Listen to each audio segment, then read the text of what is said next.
Et le fait qu'on soit très proche de la déchetterie aussi, ben, ce qui fait que déjà c'est c'est très handicapant parce qu'il y a des odeurs, il y a de la poussière. Il y a des jours où ils font brûler du bois ou enfin, des déchets. Il y a Ici, des il fait du odeurs vent, mais c'est affreux. nauséabondes. D'ailleurs, nos chats, on s'est aperçu que nos chats, je ne sais pas si tu te rappelles, toussaient à une certaine époque. Alors on disait, bon, ils ont le coryza, ils ont ci, ils ont ça. Et en fait, ça vient de la déchetterie. Hein. Alors là, on a, sur notre gauche, on a la déchetterie, et plus haut, on a le trium. Alors, le trium, c'est pareil, il y a des jours, il y a un petit fossé là devant la SPA. Il y a des jours, il y a une eau qui coule, mais alors, si c'est des égouts, c'est horrible. Donc, les deux odeurs qu'on a, là, c'est quelque chose de pas possible. Donc, on est très, très mal placé. J'ai travaillé 3 années ici, dans ce refuge, à m'occuper des chiens, des chats.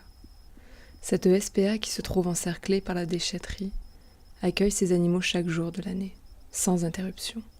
Les chiens sont souvent abandonnés, à même le portail, attachés, attendant que la porte de leur nouvelle vie d'enfermement s'ouvre, là, devant la déchetterie, ou parfois même jetés par-dessus les grilles du parc, comme on jette un déchet à la poubelle, abandonnés, jetés, maltraités, torturés.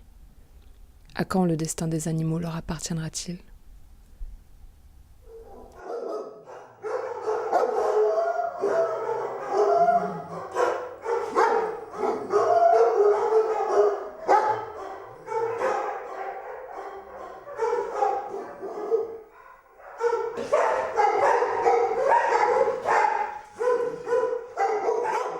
Moi, j'ai une petite anecdote de dimanche dernier, enfin le week-end dernier, dans une animalerie de Vals, il y avait une bande de chiots.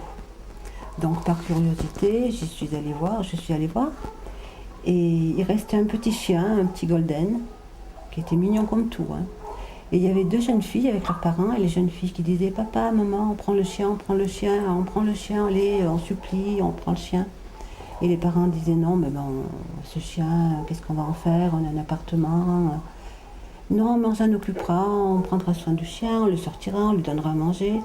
Et en fin de compte, au bout d'un quart d'heure, les parents qui disent bon ben le chien, si vraiment on ne peut plus s'en occuper, qu'est-ce qu'on en fera? Et une des gamines a dit ben, on l'amènera à la SPA. Voilà. C'est facile. Il est où l'amour d'un chien? Il est où je sais pas. Alors non, là, c'est des situations qu'on ne comprend pas.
Et au niveau de la condition animale, moi je trouve qu'il y a toujours autant d'abandon, toujours autant de chiens maltraités. Ça n'a pas changé. Ça, je trouve que ça n'a pas changé, hélas. Les abandons, autrefois on disait il y a beaucoup d'abandons pendant les vacances. Maintenant les abandons c'est toute l'année.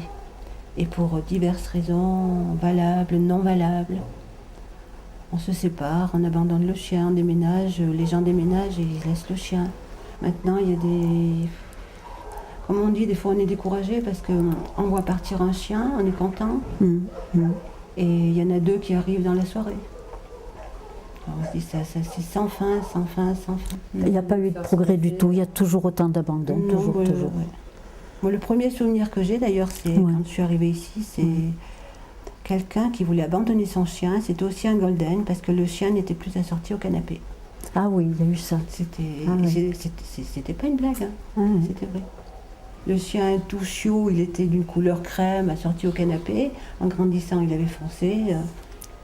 Donc le chien ne voulait plus. Et c'est vrai. Donc on fait ce qu'on peut, comme on peut. On a encore de l'espoir. C'est pas facile tous les jours.